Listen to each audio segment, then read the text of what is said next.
No século XIX, a noção de progresso, a urbanização e algumas missões científicas, advindas de todo um processo de instauração e sentimento de república, subtraíram a Amazônia de seu isolamento. Este fato se deu diante do encontro de um novo modo econômico nacional, direcionado à exportação e que se fez competir internamente com o próprio café brasileiro. Foi ela, a borracha. Breve história de vida de Euclides da Cunha. Euclides da Cunha foi um importante escritor modernista brasileiro, uma figura multifacetada que atuou também como professor, filósofo, historiador, sociólogo, jornalista, engenheiro, geógrafo, dentre outros. Foi patrono da cadeira número 7 da Academia Brasileira de Letras, eleito em 1903. Sua obra mais importante, publicada em 1902, Os Sertões, narra os acontecimentos da Guerra de Canudos, que ocorreu entre 1896 e 1897, no interior da Bahia, liderado por Antônio Conselheiro. Em homenagem a essa figura singular, há uma cidade chamada Euclides da Cunha, no estado da Bahia. Frases de Euclides da Cunha sobre a forma social de extração. Nas paragens exuberantes das Exas e Castiloas, o aguarda as mais criminosas organizações do trabalho que ainda engendrou o mais desassomado egoísmo.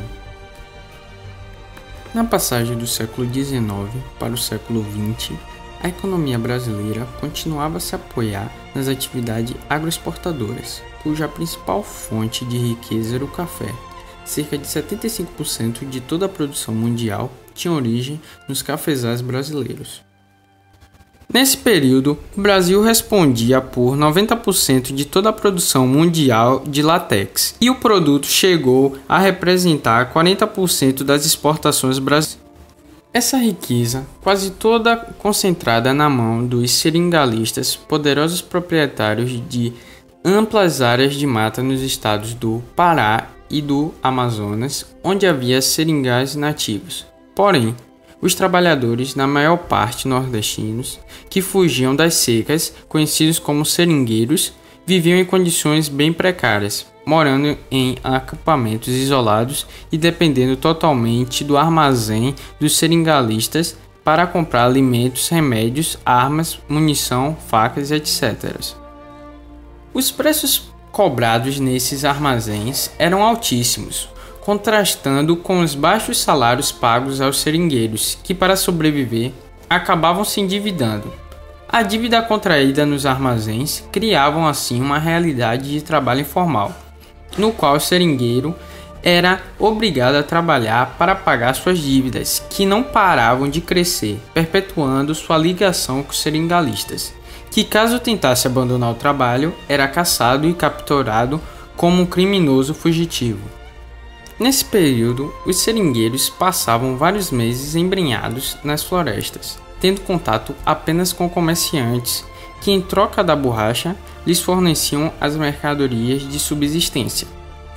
No princípio de todo o processo, os marteiros, indivíduos que conheciam bem as florestas e eram capazes de indicar os locais onde se encontravam as seringueiras, e os toqueiros, que dariam estradas no meio da mata até os locais escolhidos pelos marteiros. Esta abertura de matas até as seringueiras aconteceu muitas vezes em terras habitadas por povos indígenas, resultando em uma série de confrontos, como o caso dos apiocais, que viviam nas proximidades da divisa do Pará com Mato Grosso, e foram dizimados ao tentar impedir a invasão de suas terras, evidenciando dessa forma todo o lado sombrio sobre o desenvolvimento pelo ciclo da borracha. Euclides da Cunha redescobre os seringueiros explorados. São admiráveis, vimos-lhes de perto, conversamos-lhes, considerando-os ou revivendo-lhes das musculaturas interícias ou a beleza moral das almas varonis que derrotaram o deserto. Segundo a historiadora Barbara Weinstein, durante o auge da extração da borracha na Amazônia, entre 1895 e 1915, o faturamento com as exportações do produto chegaram a 234 milhões de libras esterlinas. Isso possibilitou que Manaus e Belém se tornassem cidades modernas, com a construção de largas avenidas, praças, mercados e edifícios imponentes, como o Palácio do Governo e o Teatro Amazonas, ambos em Manaus. A necessidade de escoar a borracha extraída das seringueiras da Amazônia até os grandes centros da época motivou a construção de uma ferrovia no meio da selva, a Estrada de Ferro Madeira-Maomé, que ligava a atual capital de Rondônia, Porto Velho, até o porto de Guajará-Mirim, no rio Maomé, na fronteira do Brasil com a Bolívia. Esse marco pode ser considerado uma epopeia. A Estrada de Ferro permaneceu em atividade até 1972. Por fim, percebemos que os ciclos econômicos na Amazônia, como já comentado, o ciclo da borracha, tem apresentado limites de expansão com a contínua transferência de mazelas e problemas para o ciclo seguinte, sem conseguir a sua efetiva consolidação, resultando assim apenas na expansão do desmatamento nas últimas décadas, que acarretam a perda gradual e permanente da cobertura florestal natural e a biodiversidade associada.